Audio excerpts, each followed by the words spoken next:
Long Khan, July 19th, 1968. The sky was gray, a light drizzle falling. The jungle stood still, the smell of gunpowder lingering in the air.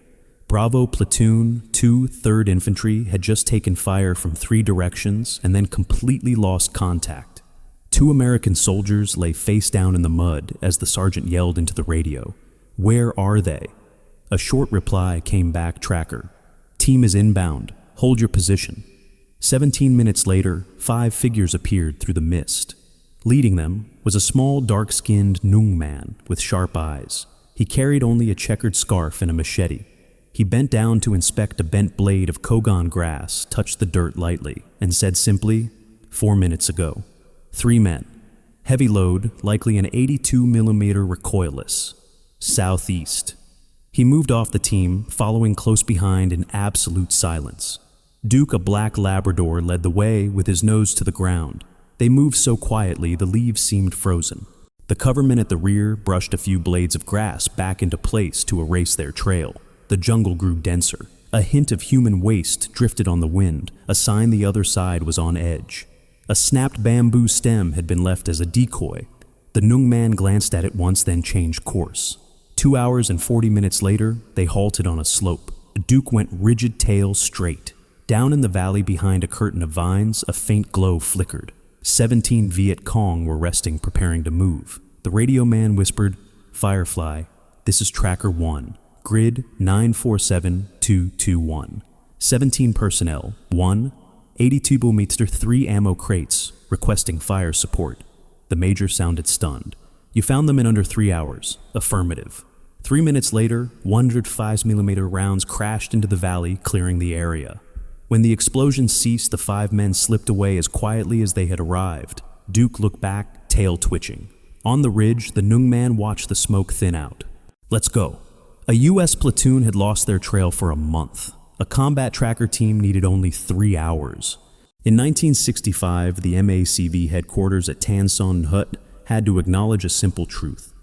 American forces were ineffective in the dense southern jungles. The Viet Cong moved fast and knew the terrain completely. They could read the rhythm of the forest when streams were about to shift, when rain was coming, or when an area had just been disturbed. A 40-man unit could fire, evacuate their wounded, erase tracks, and disappear in just 10 minutes. By the time American helicopters inserted troops, every trace was already gone. In contrast, U.S. forces reacted slowly. Deploying a single battalion took more than 2 hours. Artillery air radio procedures made every pursuit lag behind. As a result, most chases ended up happening on ground the opposing force had left days earlier. Meanwhile, the British and New Zealanders already had years of jungle warfare experience. In Malaya and Borneo, the SAS operated in 4 to 6-man teams, traveling extremely light and relying on track reading skills to determine enemy direction skills learned from indigenous hunters, who could estimate the age of a footprint from just a few disturbed grains of soil. In 1966, General Westmoreland sent a delegation to Malaysia. At the Johor Jungle Warfare School, U.S. officers saw firsthand the ability to analyze sign to the point of identifying when the enemy had passed through how much they were carrying, and even whether they were tired or injured, information no radar or helicopter could provide. The Pentagon decided to follow suit. Britain and New Zealand sent 4 SAS NCOs and a Royal Army veterinarian to Fort Gordon, Georgia, to establish a 10-week combat tracking course with a washout rate of over 60%. The program focused on track reading, counter-tracking silent movement, and continuous observation in the jungle.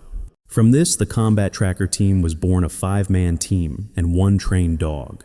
No more noisy deployments. Equipment was minimal. 3 days of rations, 200 rounds, 1 PRC-25, and a specially trained Labrador. Once these teams entered the field, the U.S. reaction time changed completely. The time required to re-establish contact dropped from hours to minutes. Unit size shrank from a battalion to exactly 5 men. Combat tracker teams represented a new approach for the U.S. military. Read the terrain before moving, gather data before pursuing, identify the enemy through information rather than sheer firepower. From late 1966 onward, for the first time, American forces had a unit that truly understood the jungle instead of fighting against it. This structure was kept directly from SAS experience in Malaya, enough people to cover every direction, but small enough to move without making noise. The tracker walked point. Usually a Nung or montagnard, someone who grew up in the jungle and read sign almost instinctively, the depth of a footprint, moisture on a leaf, the angle of a broken branch, the rhythm of the steps. From those tiny details they identified when the enemy passed through what they were carrying and what condition they were in. The tracker chose the direction. The whole team followed. Right behind him was the coverman, always exactly 3 paces back. His job was to protect the tracker completely, scanning wide to the rear and both sides. If anything unusual moved, the coverman reacted first. On the flanks were the left and right flankers offset 15 to 20 meters to expand detection range. They looked for traps, lookout points, and signs the tracker couldn't see from the center line. At the rear was the team leader, usually a sergeant or lieutenant. He carried the PRC-25 and was the only one allowed any communication with the outside. In the jungle, the team leader was nearly silent. Every decision was coordinated with the tracker to ensure the trail was followed correctly and safely. The dog, usually a Labrador, was the 6th member. It was trained to recognize human scent in the damp forest and pick up subtle shifts in psychological state through changes in body odor. When the dog halted or changed posture, the entire team stopped. All 6 moved with extreme stealth, no insignia, no excess gear, only hand signals. A U.S. platoon walking through would leave the jungle disturbed. A combat tracker team passed and left behind only a faint compressed rhythm, as if the forest had been gently pressed in. This small formation was a blend of SAS sign tracking techniques, American military discipline, and the knowledge of indigenous hunters. Those 3 factors were enough to force the Viet Cong to change their entire method of concealment and movement. For the team to operate safely, they followed 3 field rules. Always move slower than the pace of reading sign. Ignore the first sign because it may be a decoy. And engage only at a place of their choosing. The rules sound simple, but they were what kept the entire team alive in jungles where half a misstep could wipe out the group. The combat tracker training course at Fort Gordon existed outside every standard program of the U.S. Army. The area was fenced off, isolated from the rest of the base. Trainees had to sign agreements to keep all course content confidential, even after leaving the service. The course lasted 10 weeks. From the start, the SAS instructors forced trainees to abandon modern military thinking entirely. Sergeant Geordie, a British instructor, repeated only one idea to track: you must observe like a primitive hunter. On the first night, the entire class was dropped into the dark woods. They had to find their way back before sunrise without any equipment. 31 men went in, 19 returned. The rest were found 3 days later, exhausted. And that was only the warm-up. The first skill was sign reading, interpreting tracks to determine enemy numbers, direction, and condition. Trainees had to detect extremely small differences, moisture levels, disturbed soil leaves turned the wrong way. Next came aging the sign, determining the age of a track. A Nung instructor could estimate the time just by placing his hand near the ground. Trainees were blindfolded, told to feel the soil and give a number repeated wrong. Guesses meant dismissal from the course. The third skill was behavioral tracking. Reading behavior from the rhythm of footsteps, whether the enemy was carrying weight alert or deliberately trying to hide. One mistake could lead an entire team into an ambush. The final skill was sign cutting, abandoning the old trail and cutting across the forest in a zigzag pattern to locate the freshest sign. Alongside these trainees had to recognize counter-tracking techniques, how the enemy hid or created false trails. By the end of the course, most trainees saw the world completely differently. They could read situations from details they had never noticed before. When they graduated, they became trackers in a way the Viet Cong had never faced, relying entirely on the environment. Combat trackers entered the field with a skill set that made the enemy feel hunted by something they couldn't see. Placing the 2 methods of warfare side by side makes the difference clear. U.S. infantry in 1968 moved in groups of 40-45 men, each carrying 28 to 32 kilograms of gear radios, always on helicopters, providing constant support. Every step made noise, boot soles striking the ground, branches snapping, dry leaves cracking. When they made contact, they immediately called for artillery gunships or even B-52s. they fought with firepower and numbers. Combat tracker teams operated in the opposite way, 5 men and 1 dog, with all equipment totaling less than 50 kilograms. They stepped on root stones and rotted leaves with almost no sound. They accepted moving slowly 100 meters might take 40 minutes to maintain complete silence.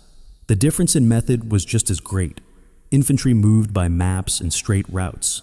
Combat tracker teams moved by sign and subtle changes in the forest. Infantry left many traces. Combat tracker teams deliberately erased anything that might reveal their position. Infantry depended on the light and noise of technology. Combat tracker teams worked best in darkness and quiet. Tactically, infantry called for fire when attacked. Combat tracker teams called for precise fire at a moment when the enemy didn't yet know they were there. One side swept wide areas with large forces. The other approached small targets quietly and with certainty. For regular American troops, the greatest danger was ambush. For the Viet Cong, something more frightening was the sudden absence of sound when every sign around them disappeared and then the artillery came. That suspended breath in the forest signaled that a combat tracker team was very close. Don't fear American soldiers. Fear the silence that comes before them. That silence was the sign that a combat tracker team was already near. Tay Ninh, October 4th, 1967. Highway 22 near the Soledao rubber plantation. At 1627, a GMC ammunition convoy from the 25th Infantry Division was ambushed AK fire from both sides of the road. A B-40 round blew up the third truck grenades detonated in succession. In less than 70 seconds, the fight was over. 17 American soldiers were killed. The trucks burned and the VC force slipped back into the rubber trees. At 17:05, the Quick Reaction Company arrived, but the scene had already been trampled. The battalion commander concluded they had lost the trail.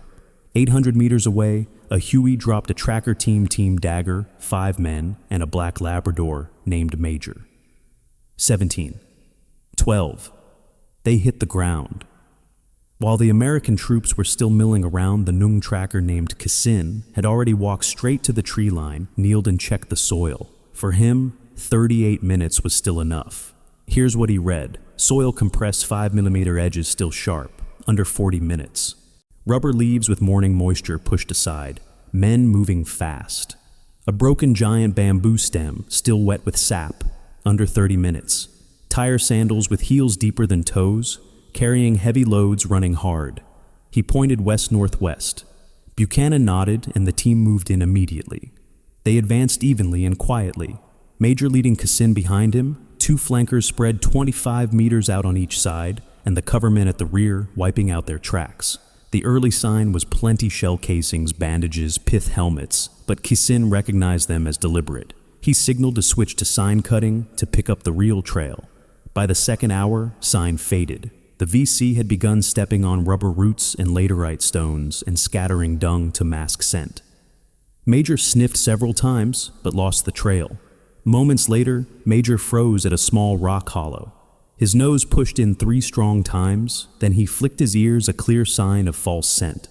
Inside the hollow was a small cloth pouch stuffed with crushed forest leaves. The smell resembled human sweat, but was harsher and sharper, something deliberately produced. Kassin checked the ground closely. Moisture around the hollow was compressed sideways, showing someone had slipped the pouch in from the side, not dropped it naturally. They circled around. A few hundred meters later, they found a patch of soil lightly gray like ash. The tracker pinched a bit, brought it to his nose, the scent of smoked straw used to throw off dogs' ability to distinguish human odor. But the ash tone leaned yellow, not the color of local rubber plantation straw ash. Someone had brought straw from elsewhere, a sign of a prepared group. Minutes later, Major stopped before a torn fatigue shirt draped over a branch. He sniffed it, but stepped back immediately. The human scent was shallow, without the salt trace of sweat. Decoy Kassin whispered, "They're trying to pull us off the real path."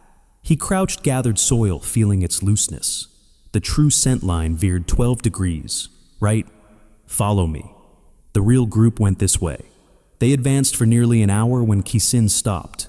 On the left edge of the trail was a branch path that was too clean, grass pushed aside evenly as if cleared by hand. For regular U.S. troops, it looked like a safe route. For a CTT, a path like that was highly suspicious. The coverman bent down, touching the moss with his fingertip. A single pale yellow grain of sand lay among the deep green moss, completely wrong for this soil. It showed the ground had been disturbed to hide something beneath. Cassin paused. He pulled the team back 10 paces and signaled to swing right following tree roots to avoid the too-clean path. 20 meters later, the right flanker heard a soft thump from the direction of the branch, like someone stepping onto hollow ground. If they had gone straight, a pull-mine field was waiting. Cassin froze for a beat after bypassing the mines. His grip tightened on his machete handle, the skin under his nails whitening for a moment. One wrong step, the whole team would have been targets. He exhaled slightly and signaled to continue. He lay flat, inhaled lightly, and marked a turn at 18 degrees southwest. They're looping back toward Da Stream. By the third hour, darkness fell. They used red lights to scan the ground. The forest floor ahead looked harmless, a thick, smooth carpet of moss. But the tracker suddenly kneeled. On the moss surface, a single strand was bent sideways, even though the valley wind was blowing straight ahead. He lifted the moss with the tip of his blade. Underneath was a fishing line-thin filament tied to a dry bamboo stick. A person stepping close would create a tiny air current, shaking the stick, triggering a mine on the opposite side. The team backed away silently, taking a narrow route along a rocky ledge, gripping roots to avoid vibration. The enemy was now hunting them back. Major inhaled sharply, then shifted right. 40 meters ahead was a rest site. Major suddenly locked up, tail straight, enemy close. The team dropped flat. 40 meters ahead was the camp. Cassin checked quickly. Warm sitting marks scattered dry rice flakes, bandages with fresh blood, 17 footprints, 3 dragging. He concluded, 17 men. 2 12.8mm guns broken down, 2 wounded, less than 2 kilometers from the main bunker. Buchanan transmitted coordinates, Thunder Hub, this is Dagger 1, requesting immediate fire. 40 seconds later, 155mm rounds from Dao Tiang struck the site. 2 minutes after that, the entire VC group was neutralized. Total time from Team Dagger's landing to the first rounds, 3 hours, 11 minutes. Cassin stood, patted Major's neck, and said quietly, "Done." They returned to the LZ at 2140 and lifted out in silence. The next day, the report to MACV read, "Convoy ambushed on Highway 22. Enemy elements completely destroyed by artillery. No further casualties." Eyes Corps, March 1969. The Iron Triangle region, west of Da Nang. At 04:17 on March 1st, the VC's Q-1 regiment attacked Hill 65, cutting the wire, detonating mines, burning a watchtower, and withdrawing completely within minutes. When American forces counterattacked, all that remained were 19 bodies and a blasted-out perimeter. The report sent back to Da Nang carried only 2 words, "Trail lost." At 17 Spurriopsiu, the same-day tracker team Ghost 4 of the 63rd Infantry was inserted at the base of the hill by a darkened Huey. The tracker was Y. Blim, a 52-year-old raid man. The team leader was Lieutenant David Powell. The dog was a black Labrador named Satan. They looped 3 kilometers into the northwest, where the jungle was thickest. Y. Blim knelt and studied a few overturned leaves, then spoke briefly about 200 men. Heavy load, heading north, northwest. They think we lost them. The 120-hour pursuit began. Day 1. The sign was still fresh. The VC were still in a hurry, leaving shell casings, bandages, even a torn rucksack. Ghost 4 held a 2.7 kilometers buffer, steady resting in 30-minute cycles. Day 2. The VC began hiding signs, stepping on rocks, wading streams, covering their path with dry leaves. The trail dimmed. YY Blim shifted to reading negative sign, forest patches without bird calls, streams quieter than normal grass leaning against the wind direction. Satan picked up the scent of wounded soldiers from the west. The group had changed direction, but remained within tracking range. Day 3. Heavy rain erased all tracks. Y. Blim kept the direction by tiny details, a puddle just turned cloudy water flowing the wrong way along a tree trunk. They found the group's previous rest point, the sign of about 180 men, food tins, and fragments of documents. Powell sent coordinates in extremely short bursts. Day 4. The VC slowed and set up a casualty station in a valley with a stream. Ghost 4 observed from a ridge 2.2 kilometers away. They counted the wounded medic's radio operators and even the position of the commanding officer. Y Blim logged their routine cooking hours, treatment hours, lights out time. Day 5. A full picture formed the supply line from a Shao 3 fixed aid stations, the command bunker with radio, and the regiment's movement cycle. At EO 5:17, Powell reported Ghost 4 has full data, requesting execution of Plan Solomon. 10:30 clear skies. 8 Cobras struck the 3 supply points. 12 F-4s hit the command bunker with 500 LB bombs. 175 mm guns from Camp Carroll, and the rock pile pounded the aid stations. A SOG team raided and eliminated the commander inside the bunker. Within 9 hours, Regiment Q1 was destroyed, or completely broken. U.S. casualties 0. Ghost 4 simply lay on the ridge, listening to the echoes of the operation from afar. When the helicopter arrived, Powell asked, "You tired?" Y Blim replied, "No. Only regret the forest has to take more blood."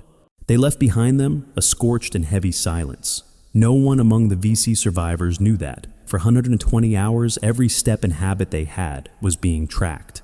After that battle, a saying spread through Ace I Corps. If the forest stays silent for days, don't stay there. In Southern command bunkers in the late 1960s, the term "the trackers" appeared with increasing frequency. Every report read the same: a very small American force, about 5 men, with 1 or 2 Nung Montagnard and a dog, avoiding direct combat and instead following sign, then guiding artillery or airstrikes from a distance. A Central Office document dated August 12, 1968 noted, "When an area shows abnormal signs, silent forest dogs barking against the wind, birds avoiding the movement route, it must be reported and retreat carried out under Plan B4. Avoid engagement because the enemy always has firepower waiting." A Tainan Provincial Command report from March 1969 cited a specific case unit C-10 rested in the forest for 15 minutes. When they left, all footprints had been erased, leaving only a faint drag mark. That night, 155mm rounds hit the exact spot where they had stopped, causing 14 casualties. Conclusion: the Americans had observed earlier, but did not reveal themselves. A Tri-Tian military region report from May 1969 stated, "A unit on a 5-day march from A Shao noticed unusual signals in local villages, dogs barking for long periods, forest sounds tapering off. By the 5th day, the area had almost no natural sound. The order to pull back came too late. That night, American aircraft bombed the entire route. The whole unit was wiped out." An oral directive from 1970, later recorded in memoirs, instructed, "If wet grass has no footprints, leaves are flipped against the wind, and dogs lower their ears, retreat immediately even if carrying wounded. Don't look for the enemy. They have already found us." The diary of a regimental commander in Bin Din recorded he once lay less than 50 meters from a tracker team without realizing it. He saw only a black dog standing on a hill looking down. "I knew we'd been detected. Only the day remained." A top-secret report sent north in 1971 concluded combat tracker teams relied on reading and following, sign then calling precise fire. Each time they appeared, one of our units disappeared without sending a final message. These reports were never publicly released, passed only through command bunkers with a familiar warning. When the forest becomes abnormal, in an obvious way, the trackers may be somewhere nearby. Combat tracker teams. They only had to be present at the right moment. The rest was handled by artillery and air power. From 1967 to 1971, there were only 32 combat tracker teams in all of South Vietnam, fewer than 180 men and roughly 40 dogs. The number was so small it almost disappeared inside the MACV structure, yet their effectiveness was enough to change how the U.S. responded to guerrilla warfare. Before these teams existed, a pursuit usually lasted 4-11 days, with the chance of re-establishing contact below 9%. Once CTTs entered the field, the time dropped to 4 to 5 hours, and success rates climbed to 87%. Areas where entire battalions had searched for a week without results were solved by a 5-man team and 1 dog in a single afternoon. Beyond tracking, they could detect the preparation of an ambush before it formed. In 1969, 1970, at least 63 major VC ambushes were disrupted at the staging phase, simply because a CTT spotted tiny details. In regions where they operated regularly, the rate of American units being ambushed dropped by 41%. In an 18-month period, July 1968 to December 1969, CTTs identified 418 kilometers of new trails, 189 weapons and supply caches over 340 tons, and 112 regimental-level command posts or medical sites. More than 70% were destroyed within 24 hours of the coordinates being sent. When they picked up a pack train, they would shadow it for 3 to 5 days, moving parallel to its route. They recorded the entire line transshipment point's rest times and then called artillery or airstrikes to hit the whole chain. In 1970, alone 4 major supply routes from Laos were completely cut off, thanks to data from 3 teams in the eastern Truong Son. The psychological impact was heavier than the material losses. Many VC marching rules had to change rest under 10 minutes, no open flame cooking change direction every 4-6 hours, and in many cases, abandoned severely wounded personnel. The result marching speed dropped by about 40%, and desertion and surrender rates tripled in areas with CTT presence. In 1970, General Creighton Abrams reported to the Pentagon, "With 5 men and 1 dog, we achieved what previously required a brigade-level effort. Though small in number, CTTs forced a guerrilla network of hundreds of thousands to remain constantly on alert, never knowing when or how they were being tracked." Throughout the war, combat tracker teams remained one of the safest units in the field. When the war ended, people could count bombs, tanks, and casualties, but no one could count the number of times 5 silent men stepped into the jungle, found the exact coordinates, and left without a trace. Combat tracker teams won through observation and patience and reading the environment so precisely that the enemy was caught completely off guard. They could lie still for 14 hours just to wait for one small change. They could follow a trail for 5 days and nights, sleeping only a few hours in total. One patch of compressed soil, a single flipped leaf, a streak of water flowing the wrong direction was enough to reconstruct a scene. Every tracker feared one thing when the jungle became too clean. That absolute silence meant either the enemy had passed long ago, or worse, they were waiting for the team to step into a prepared kill zone. More importantly, the trackers saw the jungle as a functioning system, something to be read, not forced.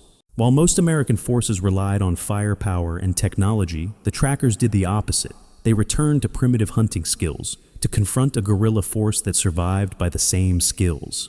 Their success came from making it harder for the enemy to exist day by day. The Vietnam War is often remembered through sound Huey's artillery bombs. Combat tracker teams were the other side of it. They used the space left between those sounds. It was that space that produced results not mysterious, just effective. They left one clear mark. For a period of the war, the jungle was no longer neutral. It became a source of information they exploited better than anyone else.